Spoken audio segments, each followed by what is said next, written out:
সব কিছু ঠিকঠাক আসলো, এই ব্লাড রিপোর্টটা হওয়ার পর থেকেও টেনশন হয়ে গেছে। আসসালামু আলাইকুম everybody, welcome back to another day with me. আর সকাল সকাল যদি ঘুম ফুরা হয় না তোমার, তে আস্তা দিন ভালো লাগতো না, কোনো কাম করতেও ভালো লাগে না। তো আমি তো আমার ঘুম ফুরাইতে পারি না মোস্ট অফ দ্য টাইম, আপনারা ঘুম ফুরাইয়া যাইবা যেন। তো সকাল 9টার সময় বারোয় গেলাম অফিসও গিয়া, চা আর চিকেন স্যান্ডউইচ দিয়ে নাস্তা করলাম সকাল করে, বুঝছেন না, গরো কিছু বানাইছি না এর কারণে। এরপরে গিয়া অফিসের কাম কাজ যেগুলো আছে শেষ করিয়া আইলাম। আজকে লাঞ্চ বানাইছি না, না বানানোর কারণ হইল গিয়ে আমার রুমমেট একজন, আপনারা আগের ভিডিও তো দেখাইছি, শামিম ভাই হইয়া আসুন, এই আমার কল করিয়া কইলা আমি without oil chana masala and beef fry বানাইছি, তুই কিছু আনিস না আওয়ার সময় আমার লগে লাঞ্চ করিলি। এরপরে ভাই গরো আইয়া তানোর লগে উইয়া লাঞ্চ করলাম, খুব ভালো লাগছে খাইতে, বুঝছেন নানি। তারা সাউথ ইন্ডিয়ান স্টাইলে বিফ ফ্রাই করেন, পুরা কালা কালার থাকে। এরপরে ভাই সেকেন্ড শিফটও গেলাম, গিয়ে খাম কাজ যেগুলো আছে সব শেষ করলাম। আজকে খাম একটু বেশি আসলো, এরপরেও কারণ করতে লাগবো, ডেইলি কোনোদিন কম থাকে কোনোদিন বেশ থাকে, ওরকমও তোমার জিন্দগি, বুঝছেন নানি। তো আমার ব্লাড রিপোর্টও কোলেস্টেরল আরো কিছু অন্যান্য টেস্ট রিপোর্ট খুব হাই আইছে, বুঝছেন নানি। কারণ হইল গিয়া অয়েল খাওয়া, সস্তা অয়েল খাইয়া বাইরে হোটেলও, বুঝছেন নানি। তাই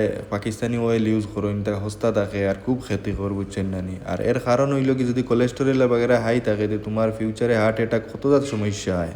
আচ্ছা ঠিক আছে, ভালো থাকিও, একটা ফলো করিও, bye bye, see you again.